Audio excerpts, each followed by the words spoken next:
Good morning class. हम लोग personality assessment के कुछ विधियों के बारे में पढ़ रहे थे और पर्सनालिटी असेसमेंट यानी जो आपकी व्यक्तित्व है उसका मूल्यांकन कैसा किया जाए, तो उसकी 3 विधियां हमने बताई थी।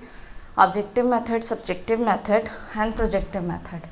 कल हम लोगों ने सब्जेक्टिव मेथड यानी व्यक्तिनिष्ठ विधि पढ़ी थी, जिसको हम व्यक्तिगत विधि भी कह सकते थे। आज हम लोग प्रोजेक्टिव मेथड के बारे में अध्ययन करेंगे। प्रोजेक्टिव मेथड को प्रक्षेपण विधि भी कहते हैं। 1939 में लॉरेंस फ्रैंक ने सर्वप्रथम प्रक्षेपण विधि को नामित किया था, यानी इसका नामकरण किया या इसको खोजा था। इस विधि के माध्यम से विषयी अपने विचारों को आंतरिक लक्षणों, भाव दशाओं, अभिव्यक्तियों और कल्पनाओं में पिरोकर, यानी जो उसके अंदर के विचार हैं, जो अंदर की कल्पनाएं हैं, उसी के माध्यम से एक कहानी के रूप में प्रकट करता है और उसी कहानी के माध्यम से हम उसके व्यक्तित्व का मूल्यांकन आसानी से कर सकते हैं। इसी को हम प्रक्षेपण विधि कहते हैं। प्रक्षेपण विधियां कई सारी हैं, जिसको हम एक एक करके अध्ययन करेंगे। सबसे पहले है शब्द सहचर्य विधि।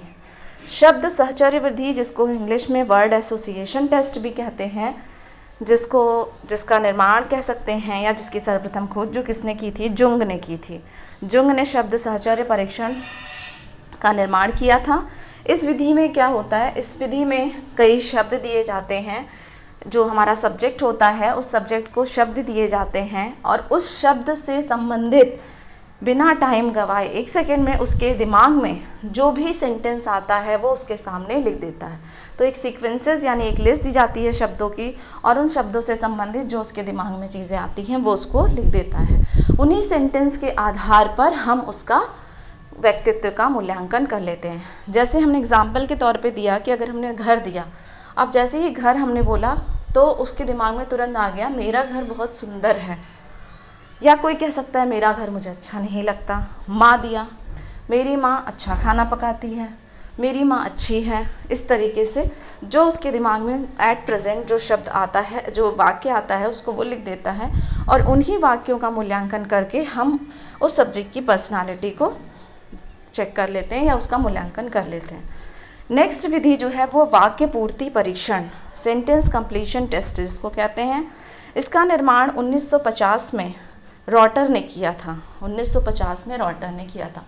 कौन सी विधि किसके अंतर्गत आती है, इसका निर्माण किसने, मनोवैज्ञानिक ने किया, इसको ज़रूर से याद कर लीजिएगा। ये एग्जाम पॉइंट ऑफ व्यू से वेरी इंपॉर्टेंट है। इसमें क्या होता है, सेंटेंस को फुल पूरा करना पड़ता है, फिल आउट करना पड़ता है, यानी एक खाली स्थान दे दिया जाता है।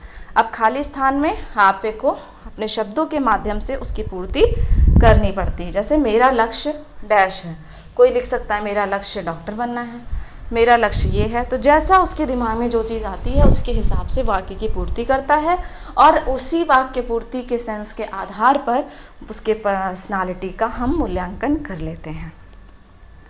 तीसरा है रोरशा स्याही धब्बा परीक्षण, जिसको इंग्लिश में रोरशा इंक ब्लॉट टेस्ट भी कहते हैं। ये वेरी इंपॉर्टेंट टेस्ट है, रोरशा स्याही धब्बा परीक्षण। अगर कहते हैं कि रोरशा स्याही धब्बा परीक्षण किस परीक्षण के अंतर्गत आता है, तो ये पता होना चाहिए कि ये प्रोजेक्टिव मेथड है। इसका निर्माण किसने किया था, हरमन रोरशा ने किया था 1921 में। हरमन रोरशा 1921 में किया था। ये टेस्ट तो ज़रूर अच्छे से पढ़िएगा। इस टेस्ट में क्या होता है, 10 कार्ड होते हैं।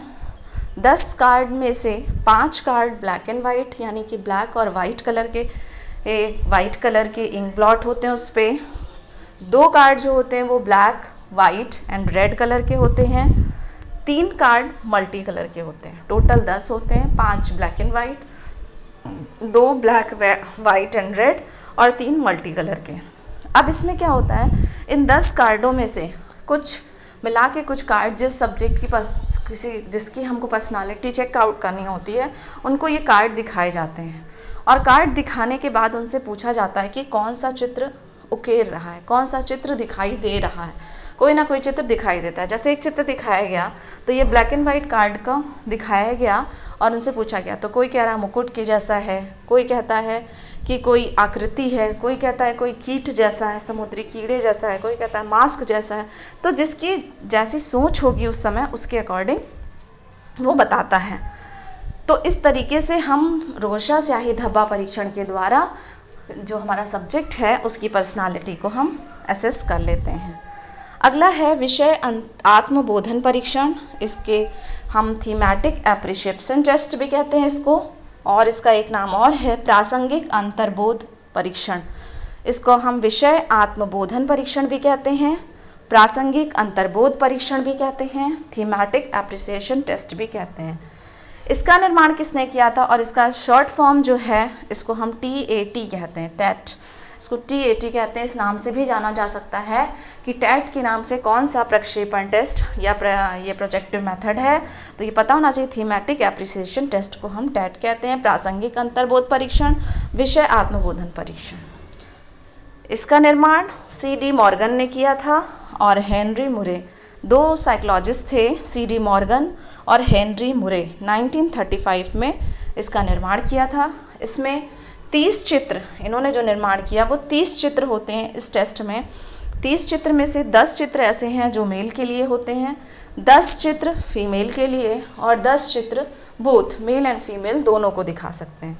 अब जैसा हमारा सब्जेक्ट होता है, मेल है तो मेल, फीमेल है तो फीमेल, तो ऐसे सब्जेक्ट को पहले हम 10 से 12 चित्र दिखाते हैं और उससे उन चित्रों के माध्यम से, उन चित्रों में अलग अलग चित्र होते हैं, कभी किसी की जानवरों से संबंधित, उनके जीवन से संबंधित है, कुछ किसी और से संबंधित है।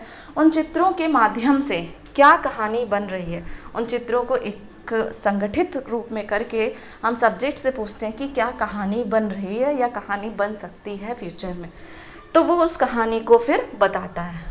उसकी कहानी के माध्यम से उसकी पर्सनालिटी यानी उसके व्यक्तित्व को हम मूल्यांकित कर सकते हैं या उसका मूल्यांकन कर सकते हैं कि उसकी पर्सनालिटी या उसका व्यक्तित्व कैसा है।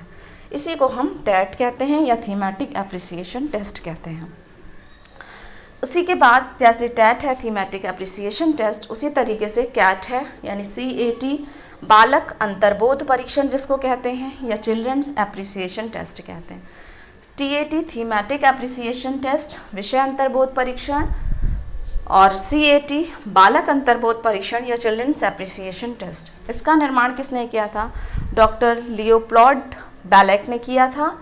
CAT का निर्माण डॉक्टर लियोपोल्ड बैलेक ने किया था और TAT का निर्माण मॉर्गन एंड मुरे ने, हेनरी मुरे ने किया था। तो था वो बालकों के ऊपर अप्लाई किया जाने वाला टेस्ट था जो कि 3 से 10 साल के बच्चों, 10 वर्ष के बच्चों पर यह परीक्षण किया जाता है।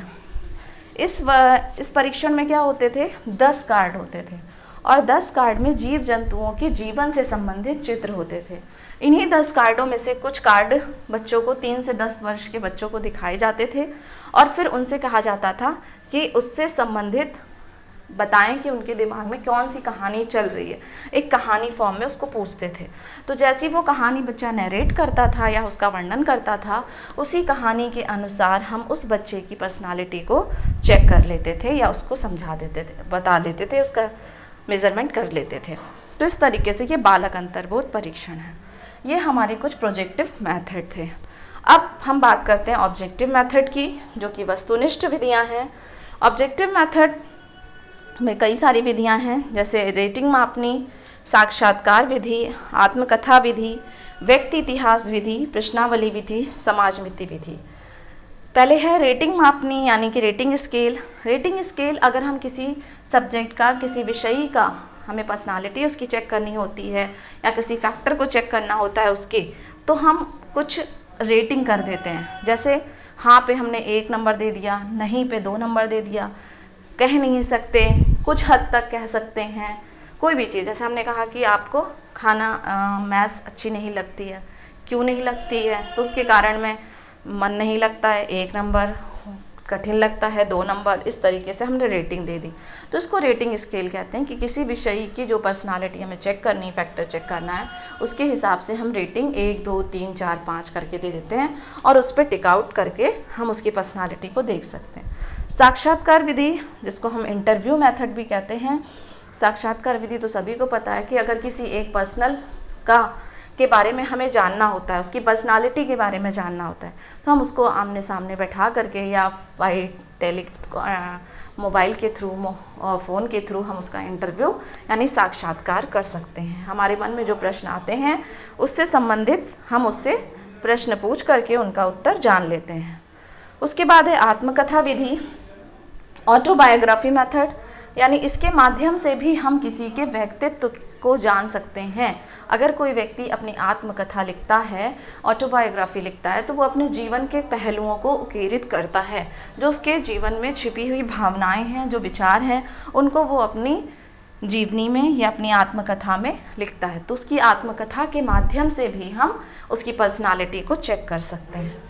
फिर है व्यक्ति इतिहास विधि, जिसको केस स्टडी मेथड कहते हैं। केस स्टडी की जाती है अगर कोई स्पेसिफिक कोई समस्या होती है किसी के साथ, तो उस समस्या को जानने के लिए हम पर्टिकुलर उस व्यक्ति की केस स्टडी यानी कि उसका व्यक्ति इतिहास जानना चाहते हैं कि उसके फ्यूचर में यानी उसके जन्म से लेकर कौन कौन सी घटनाएं घटित हुई, क्या क्या फैक्टर्स उसके लाइफ में आए, किसने उसको इफ़ेक्ट किया, किससे कौन सी प्रॉब्लम हुई, क्या चीज़, टोटल ऑल उसकी पूरी हिस्ट्री के बारे में जानना चाहेंगे। तो ये इसकी केस स्टडी मेथड के माध्यम से हम पर्सनालिटी को चेक कर सकते हैं। फिर है प्रश्नावली विधि, जिसको क्वेश्चनर मेथड कहते हैं। बहुत लोग को अपनी भावनाएं प्रदर्शित करने में संकोच होता है, तो उनके लिए एक मेथड होता है क्वेश्चनर मेथड, जिसमें पूरी लिस्ट होती है क्वेश्चन की, हाँ ना में उत्तर दिया जाता है, या ऑप्शंस होते हैं कि कई सारे कारण होते हैं, तो जो कारण सही लगता है उस कारण पर टिक कर दिया जाता है और उस तरीके से उसकी पर्सनालिटी को चेक कर लिया जाता है। अगली है समाजमिति विधि या सोशियोमेट्रिक मेथड। सोशियोमेट्रिक मेथड का मतलब कि आपका समाज में क्या स्थान है, आप समाज में कितने लोगों को या पसंद करते हैं, किसको ज़्यादा पसंद करते हैं, किसको बिल्कुल नहीं पसंद करते हैं। तो इस तरीके से भी हम आपकी पर्सनालिटी को चेकआउट कर सकते हैं या उसका असेसमेंट कर सकते हैं। तो इस तरीके से ये कुछ ऑब्जेक्टिव मेथड थे, इनके बारे में डिटेल में थोड़ा पढ़ लीजिएगा और अगर ना समझ में आए तो फिर मुझसे पूछ लीजिएगा। तो इस तरीके से आपकी आज यूनिट 4 भी कंप्लीट हो गई और पेपर सेकंड भी कंप्लीट हो गया। पेपर सेकंड आपका साइकोलॉजिकल बेस पे था, जो कि मैंने पूरा लगभग कंप्लीट करा दिया है। अब हम लोग फर्स्ट पेपर कल से कंटिन्यू करेंगे और उसके वीडियोज़ देखेंगे। बाकी इससे संबंधित आपके सेकेंड पेपर से संबंधित अगर कोई समस्या होती है तो आप मुझसे पूछ सकते हैं। Thank you class.